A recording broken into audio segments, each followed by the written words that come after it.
قرآن قریب میرے عزیزوں، قرآن کی وہ بات یاد رکھو، اللہ نے فرمایا سَيَعْلَمُ الَّذِينَ ظَلَمُوا أَيَّ مُنْقَلَبٍ يَنْقَلِبُونَ، ان قریب ظالم یہ دیکھ لے گا کہ اللہ اس کو کس کھائی میں گرانے والا ہے۔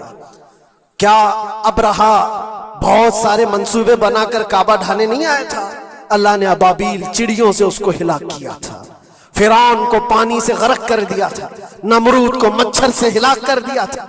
بڑے بڑے طوفانی طاقتوں کے بادشاہ دنیا میں آئے، لیکن اللہ نے ان کو بہت چھوٹی طاقتوں سے ہلاک کیا۔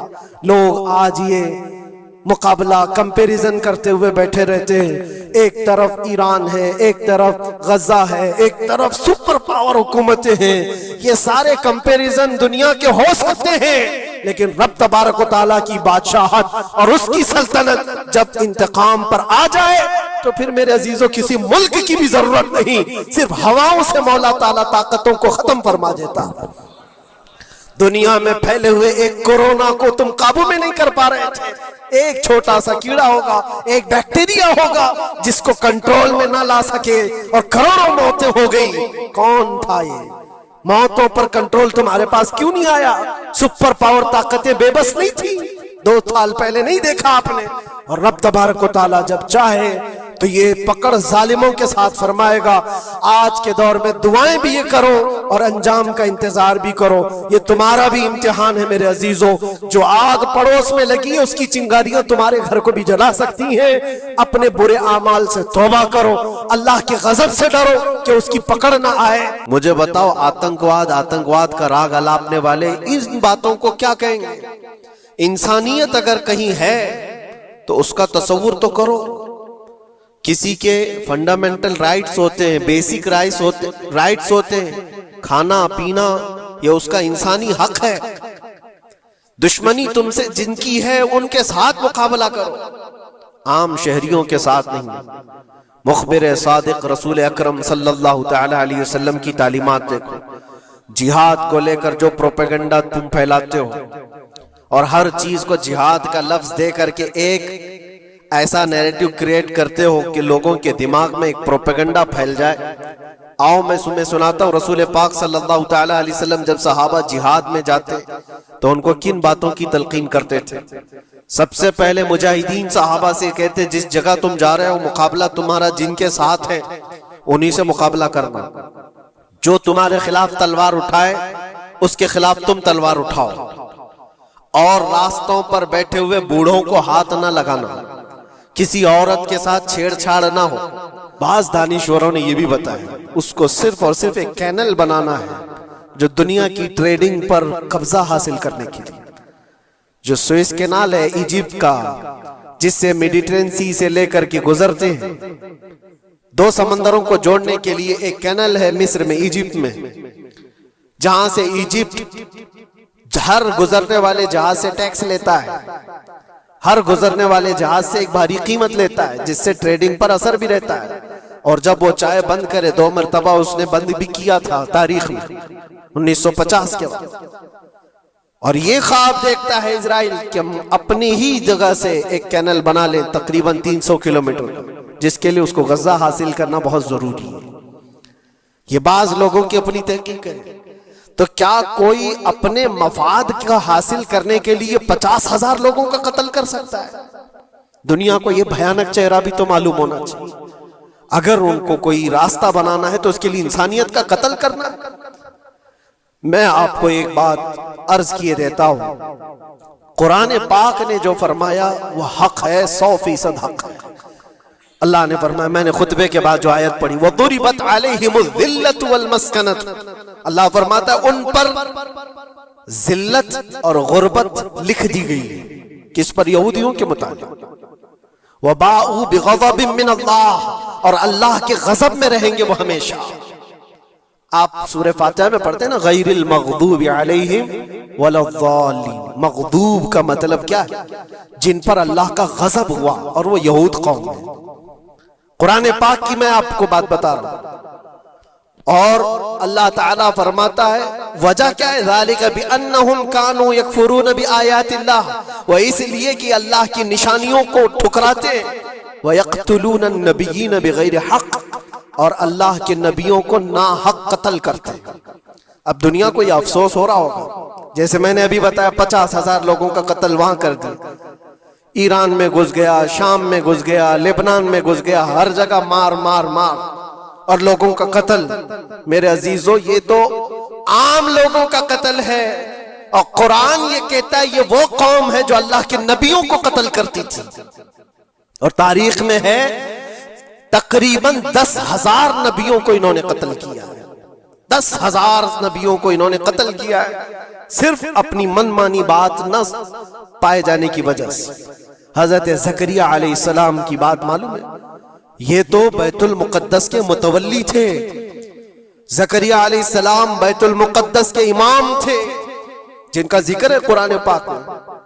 حضرت زکریا علیہ السلام کے پیچھے یہی قوم جو ان کی امت میں تھی، یہودیوں کے لیے بھی وہ مقدس نبی تھے، لیکن ان ظالموں نے حضرت زکریا علیہ السلام کو دشمنی میں رکھ کر کے ایسا قتل کیا تھا، اللہ اکبر۔ زکریا علیہ السلام ان سے بھاگ کر کے نکلے تھے اور ایک درخت کو جا کر کہا، اے درخت کھل جا، میں تجھ میں آتا ہوں۔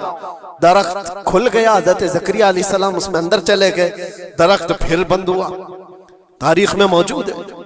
ابلیس لعین نے، شیطان مردود نے یہودیوں کو راستہ بھی بتایا اور درخت بھی بتایا کہ اس کے اندر زکریا چھپے ہوئے، اس کے اندر زکریا ہے۔ یہودیوں نے تیز آری لے کر کے درخت کو اوپر سے کاٹنا شروع کیا کہ درخت کے 2 ٹکڑے ہوں گے تو زکریا علیہ السلام تک بھی پہنچ جائیں۔ قرآن بھی کہتا ہے وقالت اليہود لیست النصارى علی شیء وقالت النصارى لیست اليہود علی شیء۔ دونوں لڑتے تھے، یہودی کہتے عیسائی کوئی چیز ہی نہیں، عیسائی کہتے تھے یہودی کوئی چیز ہی نہیں۔ ان کی جنگیں اتنی خطرناک ہوئی، یہ سب لپا پوتی کر کے آج دکھاتے ہیں کہ ہم سب ایک ہیں۔ بہت گہری دشمنیاں ان کے درمیان تھی۔ عیسائیت، حضرت عیسیٰ علیہ السلام کو کیا کیا گیا؟ جب انہوں نے اپنے پیغامات پھیلائے تو عیسیٰ علیہ السلام کو بھی قتل کرنے کا منصوبہ یہودیوں نے بنایا تھا، اور پورے لوگ آ کر حضرت عیسیٰ علیہ السلام کے گھر کو گھیراؤ کر لی۔ عیسیٰ علیہ السلام کو اس رات اللہ تعالیٰ نے آسمانوں پر اٹھا لیا، اور ایک یہودی کو اندر دیکھنے کے لیے بھیجا تھا یہودیوں نے کہ جا کے دیکھو عیسیٰ ہے کہ نہیں۔ تو اللہ تعالیٰ نے وہ آئے ہوئے یہودی کو عیسیٰ علیہ السلام کی شکل دے دی، عیسیٰ علیہ السلام کو اٹھا لیا۔ یہودی جو باہر کھڑے منتظر تھے، ہمارا آدمی اندر گیا ہے دیکھنے کے لیے، مارنے کے لیے، قتل کرنے کے لیے، ابھی تک آیا نہیں، تو سب کے سب اندر گھس گئے۔ دیکھا وہ آدمی بیٹھا ہوا ہے، اسی کو پکڑ کر لا کر سولی پر چڑھا دیا عیسیٰ سمجھ کر کے۔ لیکن اتفاق یہ ہے کہ اس کو پوری شکل نہیں دی گئی تھی، آدھی شکل عیسیٰ علیہ السلام کی تھی اور آدھی اس کی خود کی تھی۔ بعد میں یہودیوں میں خود اختلاف ہو گیا، ہمارا بندہ کہاں گیا جو ڈھونڈنے کے لیے گیا تھا، وہ غائب کہاں ہے؟ اور اگر یہ ہمارا بندہ ہے جو ڈھونڈنے کے لیے گیا تھا تو پھر عیسیٰ کہاں ہے؟ یہ اختلاف میں، یہ شک میں 550 سال گزر گئے۔ پھر میرے مصطفیٰ صلی اللہ علیہ وسلم تشریف لائے اور قرآن نے اس بات کو واضح کیا، نہ تم نے عیسیٰ کا قتل کیا، نہ سولی چڑھائی ہے، عیسیٰ علیہ السلام زندہ ہیں، اللہ نے آسمانوں پر انہیں اٹھایا۔ یہ تو عیسائیوں پر احسان ہے قرآن کا، جو سچائیاں 550 سال پہلے کی بتایا۔ میرے عزیزوں، یہ تاریخ میں آپ کو بتا رہا ہوں، نبیوں کا قتل کرنے والی قوم، ان کے سامنے عام انسان کیا مانے رکھتے ہیں؟ یہ دنیا کی ساری قوموں کو حقیر سمجھنے والی قوم، دنیا کے پورے ذخیروں کو اپنی ملکیت سمجھنے والی قوم، ان کا عقیدہ ہے یہ دنیا کا جتنا گولڈ ہے، جتنا سونا ہے، اس پر صرف اور صرف ان کی قوم کا قبضہ ہونا چاہیے، پوری دنیا کو۔ آپ کو پتا ہے مدینہ طیبہ میں حضور پاک صلی اللہ علیہ وسلم کی آمد سے پہلے یہ سب کے سب مدینے میں بسے ہوئے تھے، 550 سال سے انتظار کر رہے تھے حضور کے آنے کا، دوسری قوموں کو ڈراتے تھے۔ کیوں؟ ان کی کتاب میں موجود تھا آخری نبی کے آنے کی ساری باتیں موجود تھی، آخری نبی آئیں گے، ان کے ماننے والوں کا غلبہ ہوگا، وہ اپنے نور نبوت سے لوگوں کے دلوں کو پاک کریں گے۔ ان کی شکل بھی بتائی گئی تھی تورات میں، ان کے آنے کی جگہ بھی بتائی گئی تھی، پورے حجاز میں کھجوروں کا جھنڈ ایک علاقہ ہوگا جہاں یہ نبی آئیں گے، اور وہ مدینے کے علاوہ کوئی جگہ ہی نہیں تھی۔ یہودی یہ سب چیزیں دیکھ کر حضور کے آنے سے 550 سال پہلے سے انتظار میں تھے، وہ نبی یہی آئیں گے، یہی آئیں گے، اور دوسری قوموں کو ڈراتے تھے، ڈراتے تھے ہم سے مت الجھنا، آخری نبی آنے والے ہیں ہمارے، اور اس نبی کے آنے کے بعد پھر ہم چن چن کر تم سے بدلہ لیں گے۔ اور جب کبھی مصیبت آتی تو اللہ سے دعا بھی یہ کرتے تھے کہ اللہ وہ آخری نبی جو ہمارے علاقے میں آنے والے ہیں ان کے صدقے میں تو ہماری بلاؤں کو دور کر دو۔ یہ وہ قوم ہے جو حضور آخر النبیین صلی اللہ علیہ وسلم کے انتظار میں وقت کاٹ رہی تھی، لیکن ہوا یہ، ان کا عقیدہ یہ تھا کہ آخری نبی تو بنی اسرائیل میں ہی پیدا ہوں گے، ہمارے خاندان میں پیدا ہوں گے۔ انہوں نے ٹھیکہ لے رکھا ہے آخری نبی کہاں پیدا ہوں گے یہ فیصلہ کریں گے۔ اللہ تبارک و تعالیٰ نے آخری نبی ہمارے آقا صلی اللہ علیہ وسلم کو بنی اسرائیل میں نہیں بنی اسماعیل میں پیدا کیا، اسماعیل علیہ السلام کی اولاد میں پیدا کیا، اور یہ اسماعیل علیہ السلام کی اولاد پورے عرب میں آباد تھی۔ عرب میں پوری آبادی اسماعیل علیہ السلام کی تھی۔ مکہ کو آباد کس نے کیا؟ اسماعیل علیہ السلام۔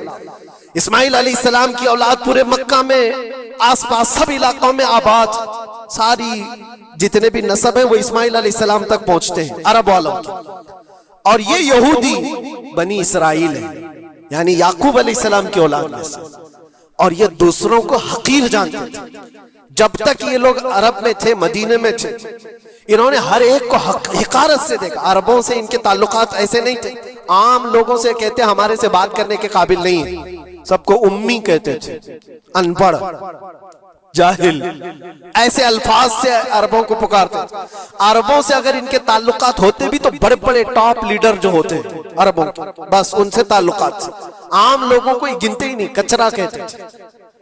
بنی اسماعیل کو جب یہ کچرا کہتے تھے، اور بنی اسماعیل میں جب آخری نبی پیدا ہو گئے تب کیا کہنے لگے پتہ ہے؟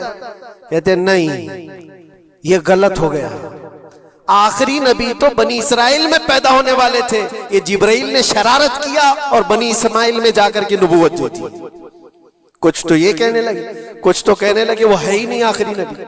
لیکن کیسے انکار کرتے؟ قرآن کہتا ہے یعرفونہ کما یعرفون ابناءہم، اس رسول کو وہ ایسے پہچانتے تھے کہ اپنے بیٹوں کو بھی نہیں پہچانتے۔ ان کے بیٹوں کے صحیح ہونے پر بھی ان کو اتنا یقین نہیں تھا کہ ہمارا ہی بیٹا ہے یا نہیں، لیکن حضور کو دیکھ کر کے یہ یقین تھا کہ آخری رسول ہی، آخری رسول ہونے کی ساری نشانیاں انہوں نے جو پڑھی تھی وہ سب حضور کے پاس موجود تھی۔ اسی لیے تو میرے عزیزوں، جو صحابہ یہودیت سے اسلام میں آئے انہوں نے سب نشانیاں دیکھی۔ حضرت سلمان فارسی کی بات بتا رہا ہوں، وہ عیسائیت میں تھے، سالوں انہوں نے عیسائیت میں گزارے، اور انہوں نے بھی یہی سب باتیں سنی تھی۔ یثرب ایک علاقہ ہے حجاز میں، کھجوروں کے باغات کا جھنڈ ہے، وہاں پر آخری نبی وہیں آنے والے۔ تو یہ کہاں سے آئے تھے؟ سلمان فارسی عراق سے آئے تھے، مدینے میں آ کر غلام بن گئے، ایک کھجوروں کے باغ میں کام کرتے تھے برسوں تک۔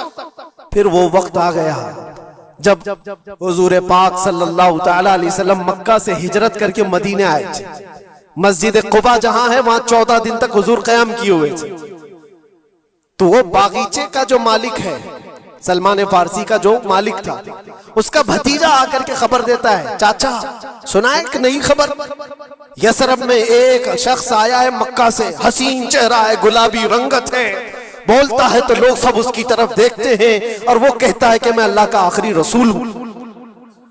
یہودی کا بھتیجا اپنے چاچا کو یہ خبر دے رہا ہے۔ سلمان فارسی کھجور کے درخت کے اوپر بیٹھے کھجور کاٹ رہے تھے یا صاف کر رہے تھے، یہ خبر سنے کہ وہاں سے چھلانگ لگا کر نیچے آ گئے، جس کے انتظار میں تو سالوں گزار دیا تھا۔ کیا کہا تم نے؟ مالک نے ایک تھپڑ رسید کیا اور کہا تو غلام ہے، آقاؤں کی بات میں دخل اندازی مت کر، جا تو اپنا کام کر۔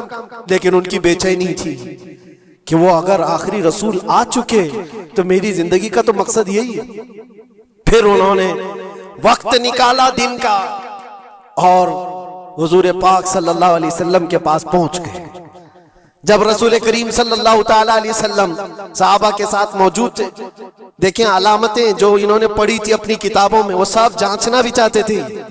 کھجوریں لے کر کے گئے اور کہا یا رسول اللہ یہ قبول کیجیے، یہ صدقہ ہے۔ حضور نے لیا اور سب کو بانٹ دیا، اس میں سے کچھ بھی نہیں کھایا، کیونکہ سلمان فارسی نے یہ پڑھا تھا کہ آخری رسول صدقہ نہیں کھائیں گے۔ ایک نشانی دیکھ لی انہوں نے۔ دوسرے دن آئے، پھر وہ موقع نکالا اور کھجوریں لی اور آئے، حضور سے آ کر کے کہا کہ یہ لیجئے، قبول کیجئے، یہ ہدیہ ہے۔ حضور نے خود بھی کھایا اور سب کو تقسیم کیا، کہا یہ کتاب میں موجود ہے، وہ آخری رسول ہدیے کو انکار نہیں کریں گے، تحائف قبول کریں گے۔ دو علامتیں دیکھی۔ پھر ایک دن، تیسرا دن تھا، رسول پاک صلی اللہ علیہ وسلم ایک جنازے میں تھے، تہبند تھی حضور کے، چادر تھی جسم کے اوپر۔ سلمان فارسی ایک اور نشانی دیکھنے کے لیے آئے ہوئے تھے جو کتابوں میں پڑھی تھی، کبھی حضور کے دائیں آتے، کبھی بائیں آتے، کبھی آگے کبھی پیچھے، پوچھنے کی یا کچھ بات کرنے کی کوشش کر رہے تھے۔ حضور صلی اللہ علیہ وسلم نے ان کو دیکھ لیا اور کہا سلمان آ جاؤ ادھر۔ فی زمانہ ہم جو حالات دیکھ رہے ہیں پوری دنیا میں، آج جنگوں کے حالات جو پیش کیے جا رہے ہیں، لوگ تو اب یہ خبریں ایسے سن رہے ہیں، کسی کے ہاں بم گرنے کی، میزائل گرنے کی، تو ایسا لگ رہا ہے جیسے بچے پٹاخے پھوڑ رہے ہیں۔ لوگ یہاں خبریں لے کر کے مزے لے لیتے ہیں، پھر فارورڈ کر دیتے ہیں۔ موت اتنی آسان ہو گئی ہے کہ اللہ کے نبی صلی اللہ علیہ وسلم نے 1400 سال پہلے یہ ارشاد فرمایا تھا کہ ایک زمانہ آئے گا کہ حرج بڑھ جائے گا۔ تو صحابہ نے پوچھا تھا یہ حرج کیا ہے؟ تو حضور اکرم صلی اللہ علیہ وسلم نے ارشاد فرمایا تھا کہ قتل بہت زیادہ ہوگا، ایک دوسرے کا قتل اتنا زیادہ ہونے لگے گا کہ لوگ اس کی پرواہ بھی نہیں کرتے۔ آج مجھے آج بتاؤ، دنیا پوری بہت سارے ایشوز پر بیٹھکیں کر رہی ہے، گلوبل وارمنگ پہ ہے، دنیا میں انوائرمنٹ کی چینجنگ پر، موسم کا تاپمان بڑھ رہا ہے، اس پر میٹنگیں ہو رہی ہیں، بڑی بڑی تنظیمیں بیٹھتی ہیں۔ یہ ڈھکوسلہ ہے یہ دنیا کا، یہ مغربی دنیا، ویسٹرن کنٹریز کا دکھاوا ہے۔ یہ اینیمل لاورز کو بھی باہر لے کر کے آتے ہیں، ان کو بہت زیادہ کوریج دیا جاتا ہے۔ یہ کتے سے پیار کرنے والا ہے، یہ مرغی سے پیار کرنے والا ہے۔ ظالموں، 40,000 نہیں 50,000 لوگوں کو فلسطین میں تم نے ناحق مار دیا، اس پر کوئی بیٹھک نہیں کرتے۔